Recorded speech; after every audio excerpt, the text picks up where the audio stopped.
In the news tonight, His Majesty the King says it is time the Jordanian people felt the fruits of anti-corruption efforts, urging respect of the rule of law and a continued fight against nepotism. Israel announces plans to build 2,500 more settlement homes in the occupied West Bank, and Jordan condemns the announcement as a violation of Palestinian rights. And after 2 days of deliberations in Astana, Russia and regional powers, Turkey and Iran back a shaky truce between Syria's warring parties and agree to monitor its compliance. Good evening and welcome to a new edition of the news. Here are the details. Responding to an invitation by Russian President Vladimir Putin, His Majesty departs tomorrow on a visit to Russia. His Majesty and Putin are to discuss bilateral ties and ongoing developments in the region. Talks will focus on the Syria crisis as well as moves underway to revive the Palestinian-Israeli peace process and world efforts to counter terrorism. Foreign and Expatriate Affairs Minister Ayman al-Safadi arrived in Moscow earlier today and met with his Russian counterpart Sergei Lavrov. The meeting agenda included Syria in light of peace talks in Kazakhstan, as well as the Palestinian-Israeli issue, among other regional developments. In a meeting at Al Husseiniya Palace with the President and members of the Royal Committee for Enhancing National Integrity, as well as the President and members of Commission replacing it, the Integrity and Anti-Corruption Commission IACC, His Majesty said it is time for Jordanians that Jordanians felt the fruits of anti-corruption efforts, especially in light of current economic conditions. His Majesty said, now that an anti-corruption law has been endorsed, the responsibility of the IACC to build on its predecessors' achievements, showing zero tolerance when justice is concerned.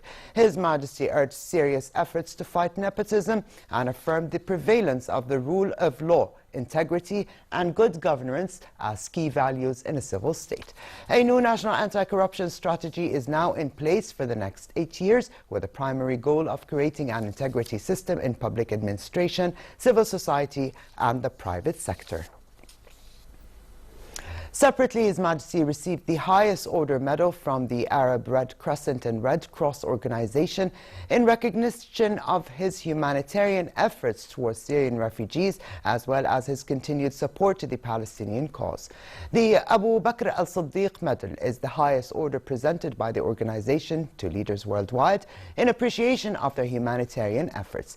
President of the organization's Arab group, Muhammad al-Mutlaq al-Hadid, presented the medal to His Majesty at Al Husseiniya Palace in the presence of a delegation representing Red Crescent and Red Cross societies. While acknowledging the organization's relief efforts worldwide, His Majesty said the medal is an honor to all of Jordan and its army as it continues to serve as a safe haven to Arab refugees. Jordan is hosting the 9th Middle East and North Africa Conference for the Red Cross and Red Crescent societies, convening under the slogan, Together for Humanity. The Senate has ratified the 2017 General Budget Law after a review session in which 13 members took the floor. Senate Speaker Faisal Al-Fayez said thanks to the wise leadership of His Majesty and the people's high level of awareness of the current challenges, Jordan will be able to overcome economic difficulties. Al-Fayez said the Senate highly appreciates the Arab Gulf states' assistance to Jordan, namely that of Saudi Arabia, and holds dear its good relations with all those who stood by the kingdom during difficult times. Al-Fayez also pledged the Senate's full support to national efforts towards a prosperous Jordan and expressed readiness to work with the government to expedite any measure that serves the nation's aspirations. Israel announced plans for 2,500 more settlement homes in the occupied West Bank. A statement from the Israeli Defense Ministry said most of the construction would be in existing settlement blocks that Israel intends to keep under any future peace agreement with the Palestinians. The statement added that 100 of the new homes would be in Beit El, a settlement which, according to Israeli media, has received funding from the family of U.S. President Donald Trump's son-in-law, Jared Kushner. Palestinians condemned the Israeli announcement, saying it would have consequences. Nabil Aburdane, spokesman for the Palestinian president, said such a move will reinforce extremism and terrorism and will place obstacles on the path of any effort to start a peace process that could lead to security and peace. This is the second such declaration since U.S. President Donald Trump took office, reflecting an Israeli belief that he would be less critical of such projects than his predecessor. This decision needs a stand from the international community, and we will never agree for this government to continue with all its crimes and aggressions towards the Palestinian people. The government of Jordan described Israel's settlement policy as a show of complete disrespect to humanitarian laws and a flagrant violation of the Palestinian people's rights. A government statement condemned Israel's continued construction of settlements, saying such practices undermine the prospects of security in the region and deal a major blow to efforts aimed at reviving the Palestinian-Israeli peace process. State Minister for Media Affairs Mohammed al-Momani urged in a statement the international community to pressure Israel to put a halt to its construction policy in order to allow the resumption of peace talks that would lead to an independent Palestinian state as the only solution to end the long-standing conflict. Russia and regional powers, Turkey and Iran, backed a truce between Syria's warring parties and agreed to monitor its compliance. The Kazakh capital Astana, where the talks convened, was also the place where for the first time rebel and government delegates held indirect talks, the first in 9 months. Head of the Russian delegation at the talks said that despite a lot of time spent on agreeing the final communiqué, we have managed to give birth to the Astana process. Here's more on the Astana talks. The Astana talks concluded after 2 days of deliberations with a final communiqué. The text said Russia, Turkey and Iran agreed to establish a trilateral system. Decide to establish a trilateral mechanism to observe and ensure full compliance with the ceasefire, prevent any provocations and determine all modalities of the ceasefire. Reiterate their determination to fight jointly against ISIL Daesh and al-Nusra and to separate from them armed opposition groups. The Syrian government delegation described the Astana talks as a success. The issue here is not about who is happy and who is not happy. The issue here is that finally we have a consensual paper called final communiqué or final declaration agreed upon by everybody. This is the result. This is what we should care about. The Syrian opposition delegation said although Kazakhstan, Russia and Turkey worked to make Astana talks successful, they said they did not officially receive any draft communiqué. Their spokesman said the opposition could not talk about any progress before changes begin to happen on the ground. Iran, Turkey and Russia expressed their conviction that the main player in the political process was the United Nations and should be in a way sustained in Geneva. Support the willingness of the armed opposition groups to participate in the next round of negotiations to be held between the government and the opposition under the United Nations auspices in Geneva as of February 8, 2017. UN Special Representative for Syria also praised the success of Astana talks and said the Syrian peace process should remain guided by the United Nations and continue in Geneva. We will be happy to make good use of the Astana platform, which is now existing, when the Geneva-based mediation process under the UN will be requiring it, because we have seen the potential that exists here in Astana. Reiterating the same need for the UN involvement was the French foreign minister, who said negotiations should resume as soon as possible in Geneva in the frame and authority of the United Nations. He had made the remarks during a visit to Saudi Arabia. Much work remains to be done to bring about peace, especially for the people who remain the biggest victims to any politics. This is Dana Abusham for the News at 10. On the ground in Syria, meanwhile, a Russian Defense Ministry statement said 6 Russian warplanes launched a coordinated strike on Daesh targets in the province of Deir ez-Zor. Russian Tu-22 bombers flew from an air base in Russia over the territory of Iraq and Iran to make the strike. The statement said the targets included a plant producing munitions and explosives in the area of Salhiyah, storages with ammunition and weapons, as well as concentration areas of military hardware of the terrorist group. The ministry posted video showing airdropping bombs and the targets exploding. The United Nations voiced concern for civilians living in western Mosul with a looming Iraqi army offensive set to oust Daesh terrorists from the western half of the city. Government forces yesterday took complete control of the eastern part, 100 days after the start of their US-backed campaign to retake the city seized by Daesh in 2014. The west side, however, could prove more complicated to take than the east, as it is crisscrossed by streets too narrow for armored vehicles, allowing the terrorists to hide among civilians. UN officials estimate 750,000 people remain in Mosul, west of the Tigris River. Humanitarian partners, including IOM and others, are expressing deep concern about the plight of the estimated 750,000 civilians who are currently living in the western sections of the city, where fighting is expected to start in coming weeks. Airstrikes in Mosul also reportedly continued to cause civilian casualties, although it is difficult to verify how many civilians have been killed or injured, particularly since information indicates that ISIL continues to base itself in civilian houses and infrastructure, and is exploiting civilians as shields.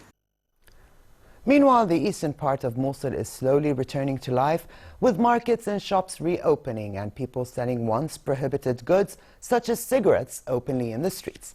Schools also across the eastern part of the city opened after more than 2 years under Daesh control. During the 2.5 years under the terrorists, a vast majority of students dropped out, with many teachers and students going through psychological problems.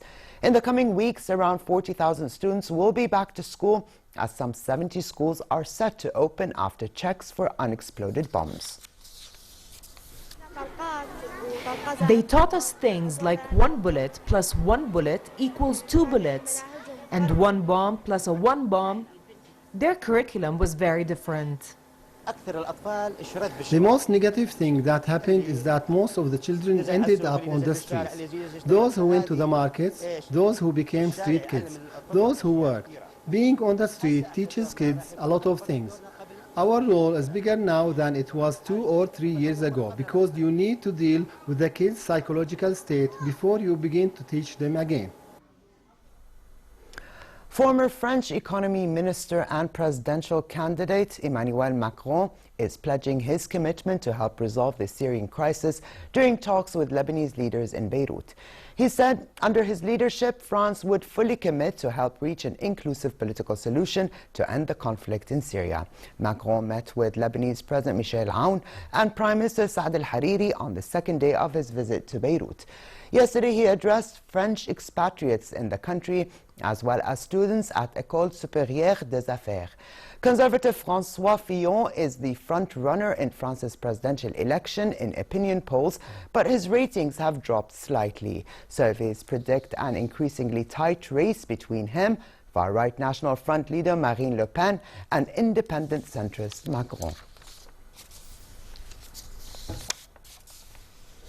And back here at home, Her Majesty Queen Rania inaugurated the Ibda Expo 2017, showcasing innovative projects by Jordanian youth. Queen Rania took a tour of the expo, featuring a variety of scientific, environmental and social solutions invented by youth from different parts of the kingdom. One of the booths featured a car built with an environmental-friendly engine that uses water to increase the operating system's efficiency. Established in 2008, Ibda is a non-profit organization with a mission to support Arab youth creative talent and projects.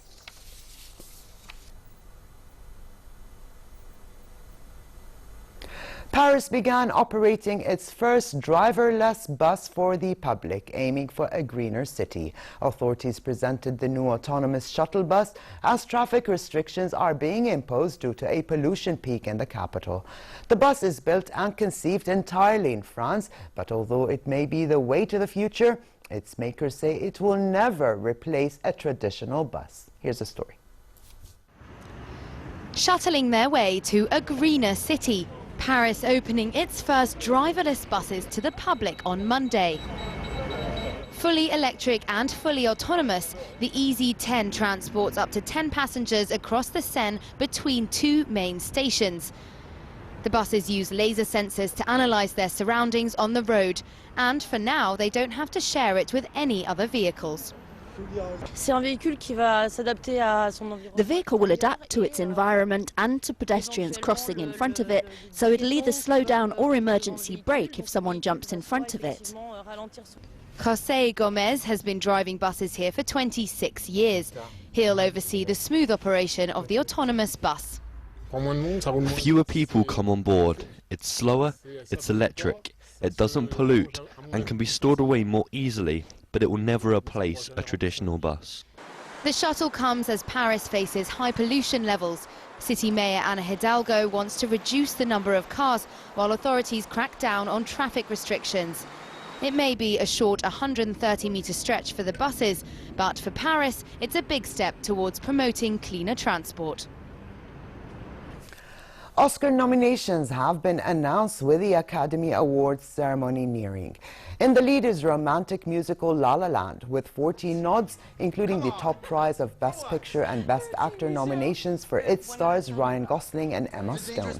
It contends with sci-fi movie Arrival, with 8 nods, war movie Hacksaw Ridge, modern western Hell or High Water, and dramas Manchester by the Sea, Moonlight, Hidden Figures, Lion, and Fences.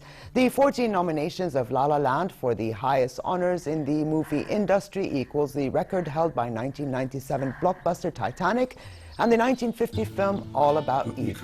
In the Best Actor category, Gosling will compete with Casey Affleck, Denzel Washington, Andrew Garfield, and Viggo Mortensen. Jimmy Kimmel will host the Academy Awards ceremony in Hollywood on February 26th. Practice now, don't you think? Jump on it. You're kidding. Oh, I'm gonna drag you.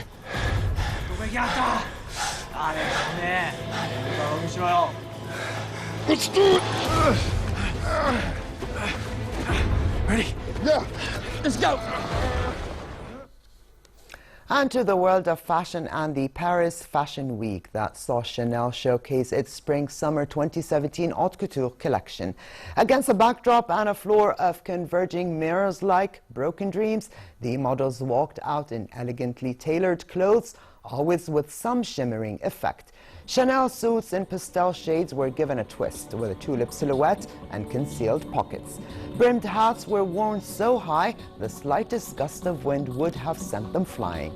Everywhere the collection sparkled, a sequined silver cocktail dress with touches of purple and pink, belted below the bust, melted into a pink feather skirt dusted with metallic leaves.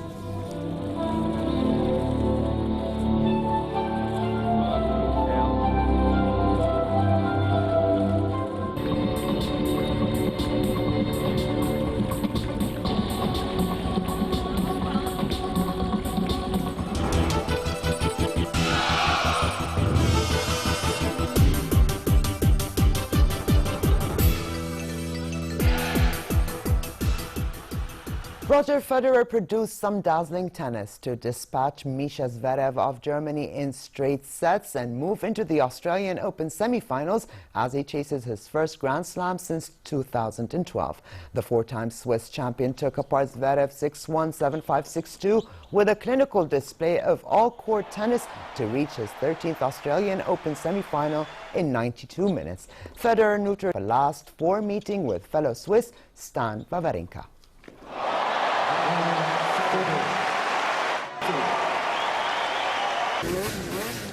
Swedish freestyle rider Daniel Bodin became the first person to successfully perform a double backflip on a snowmobile that weighs 226 kilograms.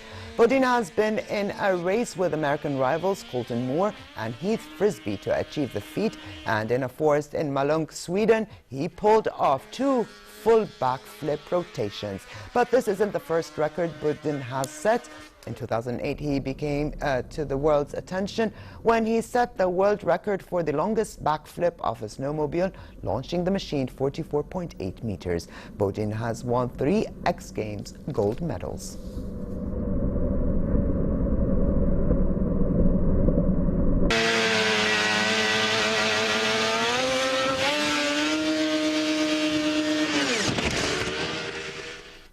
And finally, chilly weather continues in most regions for the rest of tonight, with partly cloudy skies and southeasterly moderate winds. Another rise in temperature is expected tomorrow, creating relatively warm conditions across the kingdom.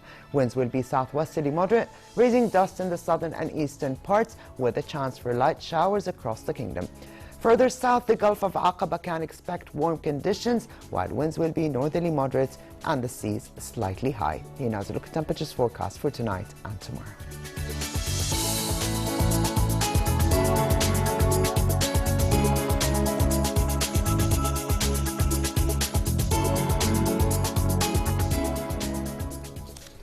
And to close, his reminder of the day's top stories. His Majesty the King says it is time the Jordanian people felt the fruits of anti-corruption efforts, urging respect of the rule of law and a continued fight against nepotism. Israel announces plans to build 2,500 more settlement homes in the occupied West Bank, and Jordan condemns the announcement as a violation of Palestinian rights.